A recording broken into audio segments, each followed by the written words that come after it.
ভাঙা হৃদয় অভিশাপ নয়, ভাঙা হৃদয় হলো আগুন, যেটা তোমাকে পুড়িয়ে ফেলে আর নতুন তোমাকে তৈরি করে। হ্যাঁ বন্ধুরা, আজ এই অসাধারণ প্রসঙ্গটাকে কেন্দ্র করেই তোমাদের একটি গল্প শোনাব। সেদিন রুবেল অনেকক্ষণ ধরে দরজার দিকে তাকিয়েছিল। দরজাটা বন্ধ হয়ে গেছে, শব্দ হয়নি, কিন্তু তার ভেতরে যেন বজ্রপাত হলো।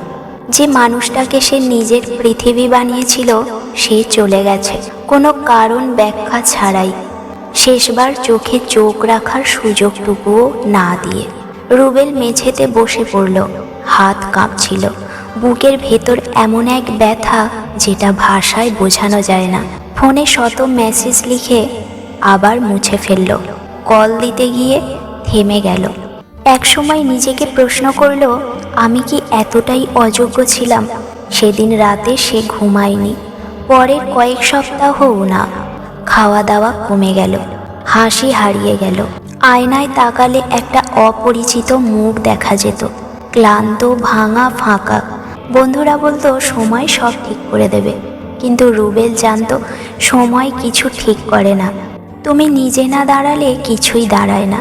একদিন গভীর রাতে সে ছাদে উঠে গেল। মাথার ভেতর শুধু একটাই চিন্তা ঘুরছিল, আর কত। ঠিক তখন তার চোখে পড়ল পাশের বিল্ডিংয়ের ছাদে দাঁড়ানো এক ছেলের দিকে। ছেলেটা একদম ছাদের কিনারায়। রুবেল চিৎকার করলো, এই থামো। ছেলেটা ঘুরে তাকালো, চোখে জল। রুবেল দৌড়ে গিয়ে তার কাছে জিজ্ঞেস করলো, কি হয়েছে? ছেলেটি বলল, সে আমাকে ছেড়ে গেছে, আমি আর পারছি না। এই কথাটা শুনে রুবেল স্তব্ধ হয়ে গেল, কারণ এই বাক্যটা সে নিজেও প্রতিদিন মনে মনে বলতো। রুবেল ধীরে ধীরে ছেলেটির পাশে দাঁড়ালো, যেন সে বলল, আমাকেও কেউ ছেড়ে গেছে। ছেলেটা তাকালো আর বলল, তবু তুমি দাঁড়িয়ে আছো কেন? রুবেল একটু চুপ থেকে বলল, কারণ আমি বুঝেছি যারা চলে যায় তারা আমাদের গল্পের শেষ না, তারা শুধু একটা অধ্যায়। রুবেল বলল, শোনো, এখন তোমার মনে হচ্ছে তুমি শেষ, কিন্তু আসলে তুমি ভাঙছো, আর ভাঙা মানেই নতুন করে গড়া। ছেলেটার চোখ ভিজে গেল। রুবেল তার কাঁধে হাত রেখে বলল, যে কষ্ট তোমাকে মেরে ফেলেনি সেটাই একদিন তোমাকে ভয়ঙ্কর শক্ত বানাবে।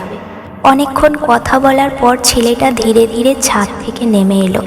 সেদিন রুবেল বাড়ি ফিরে অনেক কান্না করেছিল, কিন্তু এই কান্না তার আলাদা ছিল।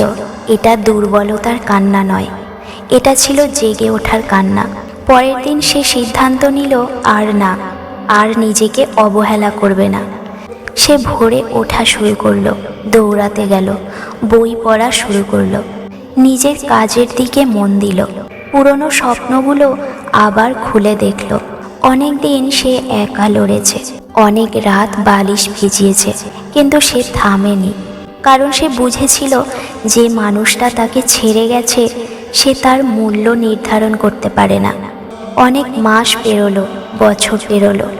রুবেল আজ নিজের ব্যবসা দাঁড় করিয়েছে, শরীর শক্ত হয়েছে, মন আরও শক্ত হয়েছে।